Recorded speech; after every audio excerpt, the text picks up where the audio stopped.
Communication एक energy है जो आप अपने थॉट्स, अपने वर्ड्स और कई बार अपने एक्शंस, एक्सप्रेशंस के जरिए भी जाहिर करते हैं। लोग कहते हैं कि बड़ी ताकत के साथ बड़ी जिम्मेदारी भी आती है। अगर आपके जिंदगी को लेकर बड़े सपने हैं तो आपको उसके लिए जिम्मेदारी भी लेनी होगी, और वो जिम्मेदारी खुद की और अपने शब्दों की है। शायद आपको नहीं पता होगा, लेकिन सही शब्दों के इस्तेमाल का आपकी जिंदगी पर बहुत असर पड़ सकता है। क्योंकि कहा जाता है ना कि इंसान एक दुकान है और जुबान उसका ताला।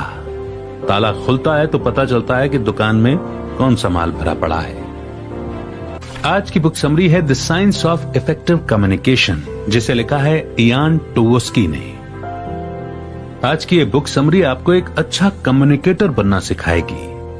आप अपने शब्दों के जरिए लोगों को इन्फ्लुएंस करने के कई तरीके सीखेंगे और आप देखेंगे कि आप खुद को और अपने आसपास के लोगों के साथ कैसे अपने रिश्ते को बेहतर बना पाते हैं। इस बुक के ऑथर इयान टोवस्की, जिन्होंने meditation, psychology, time management, emotional intelligence और कम्युनिकेशन स्किल्स के बारे में कई किताबें लिखी हैं। वो एक एंटरप्रेन्योर और यूरोप में बहुत सी कंपनियों के लिए ह्यूमन रिसोर्स कंसल्टेंट भी रहे हैं। इयान का माइंडफुलनेस फॉर सक्सेस नाम का एक ब्लॉग है जहां वो खुद का बेस्ट वर्जन कैसे बने और ऑसम लाइफ कैसे जिएं, इसके बारे में अपने ग्रेट आइडियाज शेयर करते हैं। तो आइए फिर बिना देर किए शुरू करते हैं आज की book summary the science of effective communication by Ian Tovsky. क्या आपको कभी ये महसूस हुआ है कि आप जो कहना चाहते हैं वो कह नहीं पा रहे हैं? जब चीजें आपके हिसाब से नहीं होती तो आपको बुरा लगता है। तो हो सकता है कि आपको अपने कम्युनिकेशन स्किल्स को बेहतर करने की जरूरत हो। अच्छा कम्युनिकेशन एक बहुत ही जरूरी स्किल है। इसके बिना आप कभी भी जिंदगी में आगे नहीं बढ़ सकते। इस समरी से आप लोगों से स्किलफुल तरीके से बातें करना सीखेंगे। आप देखेंगे कि इफेक्टिव कम्युनिकेशन क्यों जरूरी है। अच्छे कम्युनिकेटर्स जिंदगी से वो सभी कुछ पा सकते हैं जो वो चाहते हैं, चाहे वो उनके पसंद की जॉब हो, अच्छे ग्रेड्स हो, रोमांटिक पार्टनर हो, वो सब कुछ पा सकते हैं। बहुत अच्छे कम्युनिकेशन स्किल से दोस्त बनाना भी आसान होता है। इस समरी से आप इफेक्टिव कम्युनिकेशन के बेसिक प्रिंसिपल सीखेंगे। कम्युनिकेशन के दौरान ध्यान से सुनना सबसे ज्यादा जरूरी होता है। आप सुनने के कई तरीके सीखेंगे और आप ये भी समझेंगे कि दूसरों के जजमेंट के बारे में चिंता करना कैसे बंद करना है। आप ये भी सीखेंगे कि बातचीत के दौरान नेगेटिव होने से खुद को कैसे रोकना है। आपके नेगेटिव होने से कोई भी आपसे दूर जा सकता है। आप अपनी बातों से बिना दूसरों को ठेस पहुंचाए अपना पॉइंट ऑफ व्यू शेयर करना भी सीखेंगे। आप लोगों की तारीफ करना सीखेंगे और दूसरों द्वारा किए गए अपमान या बुरे कमेंट से कैसे डील करना है, ये भी सीखेंगे। और आखिर में आप ऐसे लोगों से आसानी से कम्युनिकेट करने के तरीके सीखेंगे जो सुन नहीं सकते। ये समरी आपको खुद को बेहतर बनाने में मदद करेगी। तो आइए इस स्किलफुल लर्निंग जर्नी की शुरुआत करते हैं इस पहले चैप्टर से, listening the most fundamental of all conversation skill. अच्छी बातचीत का बेसिक प्रिंसिपल होता है ध्यान से सुनना, लेकिन ज्यादातर लोगों के लिए बातचीत का मतलब होता है खुद बोलते जाना। दूसरे क्या कह रहे हैं वो उस पर ध्यान ही नहीं देते। इस वजह से लोग जो सुनते हैं उसका सिर्फ 25% ही याद रख पाते हैं। आपको शायद पता नहीं होगा कि बातचीत के दौरान ध्यान से सुनना इतना जरूरी क्यों है। जब आप कोई बातचीत शुरू करते हैं तब आप कुछ सीखते हैं। अलग अलग लोगों से इंटरेक्ट करके आप अपने नॉलेज को बढ़ाते हैं। इसलिए आप जिस इंसान से बातचीत कर रहे हैं उससे कुछ सीखने को मिलेगा, ये सोचकर उसे मेंटर के रूप में देखिए और उन्हें सुनना शुरू कीजिए। कम्युनिकेशन एक्सपर्ट जूलियन ट्रेजर का कहना है कि लोग सिर्फ 60% बातचीत पर ही ध्यान देते हैं। हम जानते हैं कि अगर हम कुछ भूल गए तो वो हम आसानी से किसी बुक या वीडियो में खोज सकते हैं, लेकिन हम अपनी माँ से हुई बातचीत को इंटरनेट में नहीं खोज सकते। उसके लिए हमें उस बातचीत में ध्यान देकर सुनना होगा। अच्छे से सुनने के लिए आपको इसके अलग अलग टाइप के बारे में पता होना चाहिए। उन्हें लिसनिंग अप्रोच कहा जाता है। ये बात करते समय आपकी पोजीशन के ऊपर डिपेंड करता है। पहला अप्रोच है क्रिटिकल लिसनिंग। ये तब होता है जब आप किसी बातचीत में फैक्ट्स को एनालाइज कर रहे होते हैं। जैसे आपका दोस्त आपको उसके नए फोन के बारे में बता रहा है, वो आपको बता रहा है कि इसकी स्क्रीन कितनी बड़ी है, प्रोसेसर कितना फास्ट काम करता है और इसके अंदर कितना डेटा स्टोर किया जा सकता है। जब आप उसे सुनते हैं तो आप उसकी बात को वेरीफाई करने की कोशिश करते हैं। आप सोच रहे होते हैं कि क्या उसका फोन सच में मार्केट के दूसरे फोन से बेहतर है। दूसरा है एम्पैथेटिक लिसनिंग। इसमें आप दूसरों को उनकी फीलिंग एक्सप्रेस करने में मदद करने के लिए सुन रहे होते हैं। जैसे आपकी दोस्त आपको बता रही है कि वो अपने बॉयफ्रेंड से ब्रेकअप के बाद कितनी दुखी है। आपकी पोजीशन इस सिचुएशन में आपकी दोस्त की जरूरत के हिसाब से होनी चाहिए। तीसरी अप्रोच है रिडक्टिव लिसनिंग। जैसे एक सर्जिकल नर्स हेड सर्जन के कमांड को फॉलो करती है। इस सिचुएशन में उसे उनके शब्दों को जल्दी सुनकर समझना होता है, तो उसे फैक्ट्स पर फोकस करके उसके ऊपर जल्दी से काम करना होता है। चौथा है एक्सपेंसिव लिसनिंग। जैसे आपकी दोस्त आपको बताती है कि वो अपने पति से तलाक के लिए केस फाइल करने वाली है। आप उसे उसके एक्स हस्बैंड के बारे में बात करते हुए सुनते हैं। वो बताती है कि उसके लिए लॉयर हायर करना कितना मुश्किल है। इस सिचुएशन में आप फैक्ट समझने के लिए सुन रहे हैं। ये एम्पैथेटिक लिसनिंग के जैसा ही है, लेकिन एक्सपेंसिव लिसनिंग इमोशन से ज्यादा फैक्ट्स पर फोकस करता है। पांचवा अप्रोच है पैसिव लिसनिंग। पैसिव लिसनिंग के लिए आपको कुछ भी नहीं करना पड़ता है। जैसे आपके पिता आपको बताते हैं कि वो कैसे गोल्फ कोर्स में गेम जीता करते थे। इस सिचुएशन में आपको रिएक्ट करने की जरूरत नहीं है। आप जानते हैं कि आपके पिता सिर्फ चाहते हैं कि कोई उन्हें सुने। आखिरी अप्रोच है एक्टिव लिसनिंग। ये तब होता है जब आप सवाल पूछते हैं और सामने वाले के शब्दों पर रिएक्ट करते हैं। एक्टिव लिसनिंग में आप सामने वाले को यह बताते हैं कि आप उन्हें सुनने में इंटरेस्टेड हैं। आपको किस लिसनिंग अप्रोच का इस्तेमाल करना है, ये सिचुएशन पर डिपेंड करता है।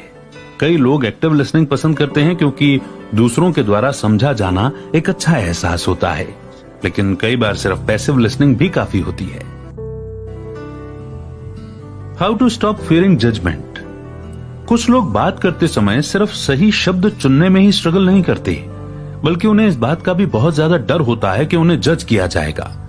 वो सोशल एंजाइटी डिसऑर्डर या SAD से जूझ रहे होते हैं। SAD पैनिक अटैक का कारण बन सकता है और एक इंसान को सोशली अलग थलग कर सकता है। हालांकि सभी लोगों को SAD टेंडेंसी नहीं होती, लेकिन हम सभी इस बात की चिंता करते हैं कि लोग हमारे बारे में क्या सोचते हैं। ये सच है कि लोग आपको जज करेंगे, आपके लुक्स या बिहेवियर को लेकर आपके बारे में ओपिनियन बनाएंगे, लेकिन आप हर समय कोई और इंसान बनने का दिखावा नहीं कर सकते। ऐसा करने से जिंदगी में कभी न कभी आप थक जाएंगे। आप हर किसी को खुश नहीं कर सकते, इसलिए सबसे अच्छा यही है कि आप खुद को एक्सेप्ट कर लें। खुद को एक्सेप्ट करने के लिए सबसे पहला स्टेप है अपना सेल्फ कॉन्फिडेंस बनाना। जब आप कॉन्फिडेंट होते हैं तब लोग क्या कह रहे हैं आप उसकी परवाह नहीं करते। अपने सेल्फ कॉन्फिडेंस को बनाने के लिए पहले आप अपने सेल्फ क्रिटिसिज्म यानी खुद की बुराई करने की सोच को चैलेंज कीजिए। जब आप खुद को दिन भर क्रिटिसाइज करते रहते हैं तब आप खुद को बुरा महसूस कराते हैं। मान लीजिए कि आपका दोस्त आपको बदसूरत और स्टूपिड बोलता है, तो आप कैसा महसूस करेंगे? पक्के तौर पर आपको बहुत खराब लगेगा। ठीक इसी तरह अगर आप खुद को पूरे समय यही कहते रहेंगे तो क्या आपको बुरा नहीं लगेगा? इससे उबरने के लिए खुद से नेगेटिव बातें करना बंद कीजिए। जब भी आप अपने लिए बुरा महसूस करते हैं तब स्टॉप शब्द को बार बार और जोर से कहिए, ताकि आपके ब्रेन को यह पता चल पाए कि आप सीरियस हैं। कॉन्फिडेंस हासिल करने का अगला टिप है अपने अंदर कोई स्किल डेवलप करना।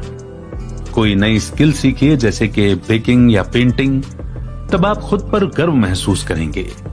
आप महसूस करेंगे कि आप एक काबिल इंसान हैं और इस तरह से आपको बात करने के लिए एक नया टॉपिक भी मिल जाएगा। आखिरी टिप है, लोग जो आपसे कहते हैं उसका असर खुद पर मत पड़ने दीजिए। अगर किसी को लगता है कि आप दिखने में खूबसूरत नहीं हैं, तो ये उनकी सोच या उनका ओपिनियन है। आप इस बारे में कुछ नहीं कर सकते। लेकिन अगर लोगों को आप बोरिंग और स्टूपिड लगते हैं, तो आप खुद को इंटरेस्टिंग और स्मार्ट बनाने में मेहनत कर सकते हैं। आप किसी के कॉन्फिडेंस को कुछ ही सेकंड में जज कर सकते हैं। जैसे सुजैन को ही लीजिए। वो घर लौटते समय अपने किसी नए पड़ोसी से मिली। वो इस बात से चौंक गई कि वो कितने कॉन्फिडेंट और अंडरस्टैंडिंग हैं। सुजैन को लगा कि वो बहुत कम उम्र से ही बहुत सोशल यानी कि मिलनसार टाइप के शख्स रहे होंगे। वो उनकी तरफ खिंचाव महसूस करने लगी। बाद में उसे पता चला कि उसके नए पड़ोसी एक रिटायर्ड शेरिफ हैं। यानी वो कानूनी मामलों की देखरेख करने वाले ऑफिसर थे। इस तरह आप देख सकते हैं कि किस तरह सुजैन ने उनकी पर्सनैलिटी के बारे में कंक्लूजन निकालने के लिए क्लूज पर ध्यान दिया। वो रिटायर्ड शेरिफ इतने कॉन्फिडेंट इसलिए थे क्योंकि उन्हें खुद पर भरोसा था। लोगों के जजमेंट से उबरने के लिए पहले यह सोचना बंद कीजिए कि हर चीज आपके बारे में है। अगर आपको लगता है कि लोग हमेशा आपके बारे में सोचते रहते हैं तो आप गलत हैं। लोग घंटों दूसरों के बारे में नहीं सोचते। उनकी अपनी खुद की जिंदगी है जिसमें वो आगे बढ़ जाते हैं। जैसे आप कल रात पार्टी में गए थे और वहां आपने कुछ बेवकूफी भरा कह दिया। कुछ लोग आपके ऊपर हंस सकते हैं, लेकिन वो घंटों इसके बारे में नहीं सोचते रहेंगे। इसलिए इस बारे में सोच सोच कर खुद को टॉर्चर मत कीजिए। खुद पर बहुत ज्यादा फोकस करना बंद कीजिए। इसके बजाय दूसरों पर फोकस कीजिए। जब आप दूसरों से बात करते हैं तो आपको लग सकता है कि वो आपको जज कर रहे हैं, लेकिन उन्हें बेहतर जानने की कोशिश कीजिए। आपको एहसास होगा कि वो भी परफेक्ट नहीं है। आपकी तरह वो भी बस एक इंसान है। आप उन्हें जितना जानेंगे उतना ही ज्यादा वो फ्रेंडली बनेंगे। नेक्स्ट चैप्टर है avoiding excessive negativity in your social interactions. कुछ लोगों को समझ में नहीं आता कि उनकी बातचीत कभी भी सही क्यों नहीं होती। इसका कारण है उनकी नेगेटिविटी। नेगेटिविटी किसी भी कन्वर्सेशन यानी बातचीत में घुसकर उसे खराब कर सकती है। जब आप शिकायत करते हैं या रोना रोते हैं, आप दूसरों को बुरा महसूस कराते हैं। जब आप खुद पर बहुत ज्यादा ध्यान देते हैं, तब आप अपने आसपास के लोगों को नजरअंदाज कर देते हैं। जब आप सिचुएशन को समझ नहीं पाते और लगातार बात करते रहते हैं, तो आप लोगों को चोट पहुंचाते हैं। ऐसी घटनाएं दूसरों के साथ आपका रिश्ता खराब कर देती हैं। एक इफेक्टिव कम्युनिकेशन के लिए अपनी नेगेटिविटी को छोड़ने की कोशिश कीजिए।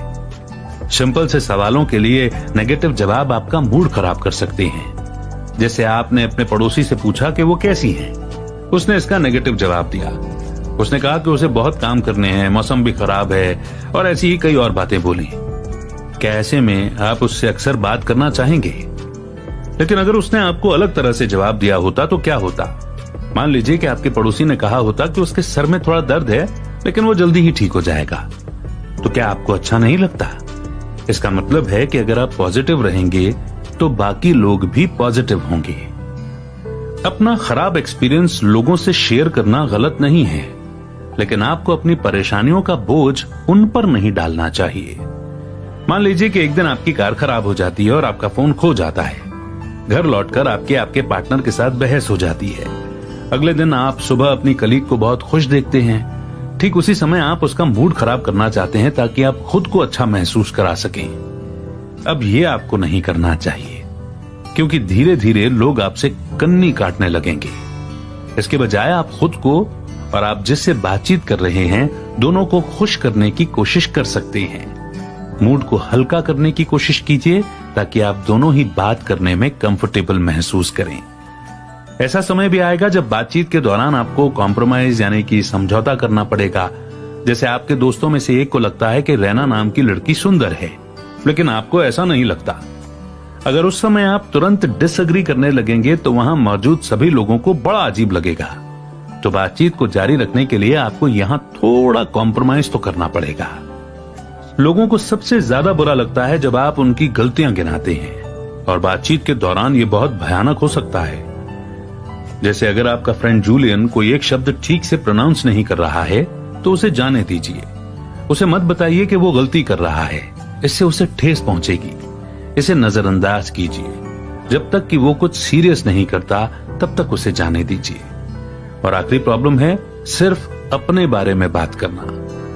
एक बार टॉम नाम का एक आदमी अपने रिश्तेदारों से मिलने गया। वहां वो एक आदमी से मिला जिसका नाम रॉब था। रॉब उसकी कजन का पार्टनर था। जब टॉम ने रॉब से बात की तो रॉब सिर्फ अपने यूरोप के सबसे महंगे रिजॉर्ट में बताए हुए वेकेशन के बारे में बात करता रहा। रॉब टॉम के एडवेंचर्स के बारे में सुनने में बिल्कुल भी इंटरेस्टेड नहीं था। इस तरह से टॉम को इतनी चिड़चिड़ाहट होने लगी और वो जोर से बोलना चाहता था कि बस करो भाई, हो गया। इसे सेल्फ सेंटर्ड होना कहते हैं, यानी बस अपनी ही बात करते जाना। आपको कभी भी खुद को दूसरों से बेहतर नहीं दिखाना चाहिए। बहुत से कन्वर्सेशंस के फेल होने का ये मेन कारण है। डिस्कशन के दौरान दूसरे लोगों को भी अपना पहलू कहने का मौका दीजिए। तभी वो सही मायने में कन्वर्सेशन होगा।